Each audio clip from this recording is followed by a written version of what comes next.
الحمد لله رب العالمين وبه نستعين والصلاة والسلام على أشرف الأنبياء والمرسلين وعلى آله وأصحابه أجمعين ومن تبعهم بإحسان إلى يوم الدين ما بعد فأعوذ بالله من الشيطان الرجيم من همزه ونفخه ونفثه فادعوا الله مخلصين له الدين۔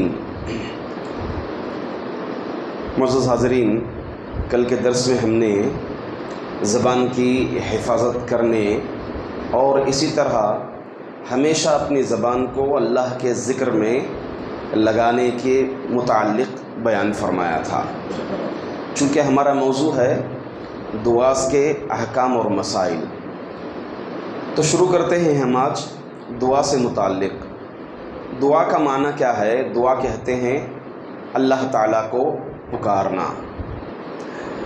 اللہ رب العزت دعا کے متعلق کہا کہ تم پکارنا اگر ہو تو صرف اور صرف اللہ کو پکارو۔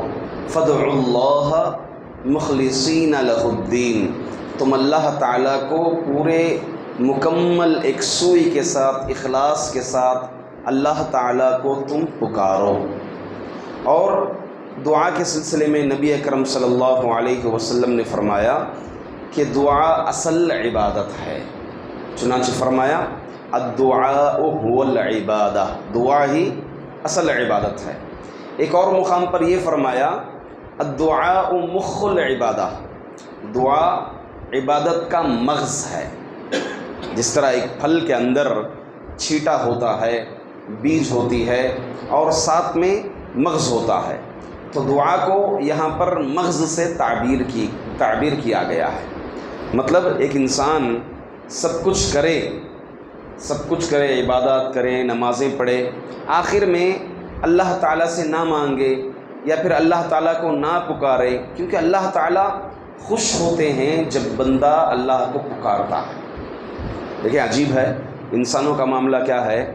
انسان اگر انسان کے پاس پوچھتا ہے، مانگتا ہے، تو جس سے پوچھا جاتا ہے، جس سے مانگا جاتا ہے، وہ ناراض ہو جاتا ہے۔ ایک سے دو مرتبہ اگر کچھ نہیں، غریب آدمی کسی مالدار کے پاس بار بار بھاگنا شروع ہوتا ہے، اس سے بچنا شروع ہوتا ہے۔ مگر اللہ رب العزت جو ہے، بندہ اگر نہیں پوچھتا ہے تو ناراض ہوتے ہیں۔ ایک حدیث میں اللہ رب العزت، حدیث میں اللہ کے رسول صلی اللہ علیہ وسلم نے فرمایا کہ جو آدمی مانگتا نہیں ہے، پکارتا نہیں ہے اللہ تعالیٰ کو، تو اسے متکبر کہا گیا۔ متکبر یعنی تکبر کرنے والا، فخر کرنے والا۔ بھائی ہم عاجز بندے ہیں، ہم عاجز ہیں، ہمارے اندر انکساری ہونا چاہیے، عبدیت ہمارے اندر ہونی چاہیے۔ اللہ رب ہے، اللہ رب ہے، اس کے لیے لائق ہے، اس کے لیے زیبا ہیں تمام تعریفیں۔ تو ایسی صورت میں ایک بندے کا نہ پکارنا یہی چیز بلاتی ہے، یہی چیز دعوت دیتی ہے کہ اس کے اندر کبر ہے یا وہ بے نیاز ہے۔ بے نیازی کی ذات اللہ الصمد، اللہ تعالیٰ کی ذات بے نیازی کی ہے۔ انسان کی ذات بے نیازی کی نہیں ہے، بلکہ انسان حاجت مند ہوتا ہے۔ اللہ کے رسول صلی اللہ علیہ وسلم حضرت عبداللہ بن عباس رضی اللہ عنہ کو بھی تعلیم دیتے ہوئے یہی کہا اذا سألت فاسأل اللہ، جب تو مانگ تو اللہ سے مانگ، جب تو پوچھ تو اللہ سے پوچھ۔ وَإِذَا اسْتَعَنْتَ فَاسْتَعِنْ بِاللَّهِ، اور جب مدد طلب کرنی ہے تو اللہ تعالیٰ سے مدد طلب کرنی ہے۔ إِيَّاكَ نَعْبُدُ وَإِيَّاكَ نَسْتَعِينُ، اے اللہ ہم تجھ سے ہی مانگتے ہیں، تیری ہی عبادت کرتے ہیں اور تجھ سے ہی مدد طلب کرتے ہیں۔ اب اللہ تعالیٰ یہاں کہا کہ مدد اس سے کرنا ہے، نبی کریم صلی اللہ علیہ وسلم نے بھی کہا کہ مدد مانگنا ہے تو اللہ تعالیٰ سے، تو کیا ہم انسانوں سے مدد نہیں مانگ سکتے؟ انسانوں سے مدد مانگ سکتے نہیں مانگ سکتے؟ مانگ سکتے ہیں، تو پھر شرک ہو گیا۔ اب انسانوں سے اگر مدد مانگے تو شرک ہو گیا ہے نا۔ تو بات اس کو یہاں پر اچھی طریقے سے سمجھنے کی ضرورت ہے۔ کئی لوگوں کو اغوا کرتے ہیں، گمراہ کرتے ہیں، یہ کہہ کر کے بھئی مانگنا ہے اللہ تعالیٰ سے مانگنا ہے، مدد طلب کرنا ہے اللہ تعالیٰ سے مدد طلب کرنا ہے۔ تو پھر انسان سے مدد طلب کیوں کرتا ہے کہ میرا یہ کام کر کے دے دے، مجھے قرض تھوڑا پیسہ دے دے، یہ چیز ہے تھوڑا پکڑ اٹھا، مجھے اٹھانے میں دشواری ہو رہی ہے، مدد طلب کرتے ہیں انسان ایک دوسرے سے، تو کیا یہ جائز ہے؟ نہیں جائز ہے؟ تو گویا آپ انسان سے مدد طلب کرتے ہیں تو آپ نے شرک کر دیا۔ تو انسان سے انسان مدد طلب کرنے کے لیے آپ ذہن میں رکھ لیں 3 شرطیں ہیں۔ 3 شرطوں کے تحت ہو تو انسان انسان سے مدد طلب کر سکتا ہے، انسان انسان کو پکار سکتا ہے۔ پہلی شرط یہ ہے کہ ہم جس سے مدد طلب کر رہے ہیں، پوچھ رہے ہیں، وہ زندہ ہو۔ پہلی شرط کیا ہے؟ وہ زندہ ہو۔ قبر میں سوئے ہوئے انسان کو، مرے ہوئے انسان کو جا کر قبر کے پاس بیٹھ کر کے مجھے یہ دے دو، وہ دے دو، یہ کھلا دو، وہ کھلا دو، یہ پہنا دو، وہ پہنا دو، مر گیا ہے، وہ کہاں سے بھلا آپ کی مدد کر پائے گا؟ اس لیے پہلی شرط کیا ہے؟ وہ زندہ ہو۔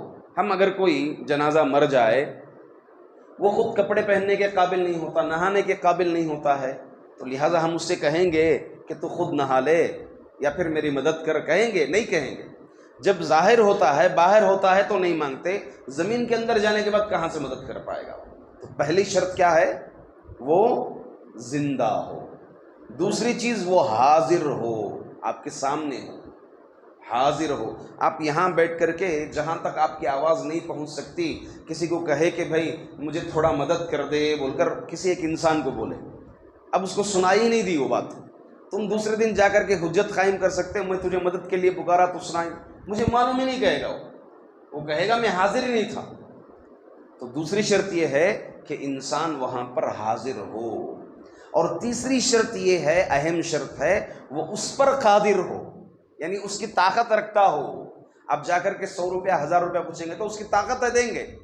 اب ایک غریب آدمی کے پاس مجھے 5 لاکھ روپیہ پوچھیں گے آپ؟ نہیں پوچھیں گے، جبکہ اس کی خود 5 لاکھ کی حیثیت نہیں ہے، اس کا خود 5 لاکھ روپیہ اس کے پاس خود نہیں ہے، اب جا کر کے 5 لاکھ روپیہ دو بولے تو نہیں ہو پائے گا۔ وہ قادر ہونا اس پر، تو حاضر ہونا، زندہ ہونا، قادر ہونا۔ جو انسان کی طاقت سے باہر چیزیں مانگی جاتی ہیں وہ شرک ہو گیا، کیونکہ جو ہے یہ چیزوں میں کون ہے قادر ہر چیز دینے والے؟ اللہ رب العزت ہے۔ چنانچہ حدیث قدسی میں بڑی پیاری بات ہے، اللہ تعالیٰ، حدیث قدسی کس کو کہتے ہیں؟ جس میں اللہ تعالیٰ خطاب کرتے ہیں، یا عبادی، اللہ کے رسول صلی اللہ علیہ وسلم اللہ تعالیٰ کی طرف ڈائریکٹ سند پیش کرتے ہیں کہ اللہ تعالیٰ نے فرمایا، یا عبادی، اے میرے بندوں، لو ان اولکم وآخرکم وانسکم وجنکم، تم میں کا پہلا بعد کا انسان جن، قاموا فی صعید واحد، ایک ہی زمین پر جمع ہو جائے، یعنی آدم سے لے کر کے قیامت تک آنے والے انسان، اس وقت اس سے پہلے سے لے کر کے قیامت تک آنے والے جن، ان تمام جنوں کو اور انسانوں کو ایک جگہ پر تم کھڑے ہو جاؤ، قاموا فی صعید واحد فسألونی کل انسان مسألتہ، ہر انسان اپنی اپنی حاجت اللہ تعالیٰ سے پوچھے، مجھ سے پوچھے اللہ تعالیٰ کہ پورے انسان اپنی اپنی ضرورتیں، ہر ایک انسان کی ضرورتیں ہیں، ہر انسان کی ضرورتیں ہیں۔ ہاں، انسان کی موت آ جاتی ہے مگر اس کی ضرورتیں ختم نہیں ہوتی، کتنا بھی ملے انسان کو پھر بھی وہ ضرورت مند رہتا ہے، میرا یہ کام ہو جائے، مجھے وہ مل جائے، مجھے یہ حاصل ہو جائے، تمام انسان ضرورت مند ہیں، تبھی بندے کہلائیں گے۔ تو پورے انسان بھی کھڑے ہو کر کے اللہ تعالیٰ سے مانگے تو اللہ رب العزت فرما رہے ہیں کہ میری جو ملکیت ہے، میری جو بادشاہت ہے، اس میں سے ذرہ برابر بھی کم نہیں ہوتا۔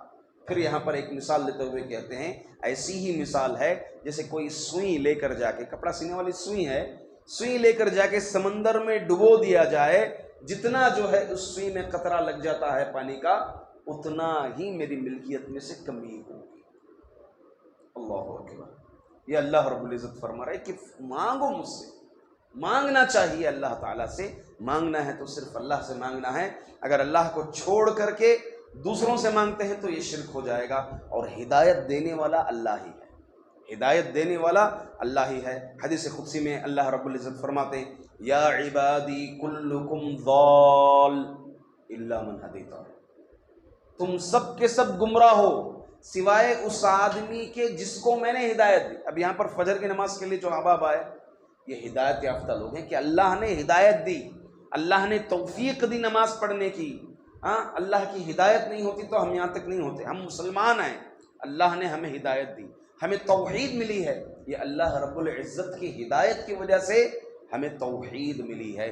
تو میرے کیف مانگنا ہے تو وہ صرف اور صرف اللہ رب العزت سے مانگنا ہے، اور مانگنے میں وسیلہ بھی، وسیلہ شریعت مطہرہ میں صرف 3 ہی طریقے ہیں وسیلے کے، ان 3 طریقوں سے ہی ہم اللہ تعالیٰ سے مانگ سکتے ہیں۔ پہلی چیز، یہ قرآن اور حدیث سے صاف معلوم ہوگا، پہلی چیز اللہ تعالیٰ کے نیمز ہیں، گڈ نیمز، 99 نیمز، قرآن اور حدیث سے صحیح نام اللہ تعالیٰ کے 99 نام ہیں، ان ناموں کا سہارا لے سکتے ہیں ہم، اور اللہ تعالیٰ سے مانگ سکتے ہیں کہ اے اللہ تو رحمان ہے، مجھ پر رحم کر، اے اللہ تو الرزاق ہے، مجھے رزق دے، اے اللہ تو دینے والا ہے، تو مجھے عطا فرما دے۔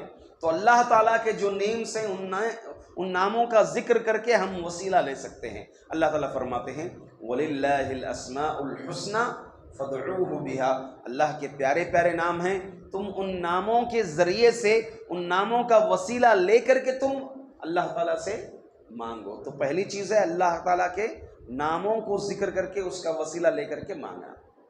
دوسری چیز ہے انسان اپنے نیک اعمال کا وسیلہ، جو انسان خود نیک اعمال کیا رہتا ہے، ان نیک اعمال کا وسیلہ اللہ تعالیٰ سے لے کر مانگنا۔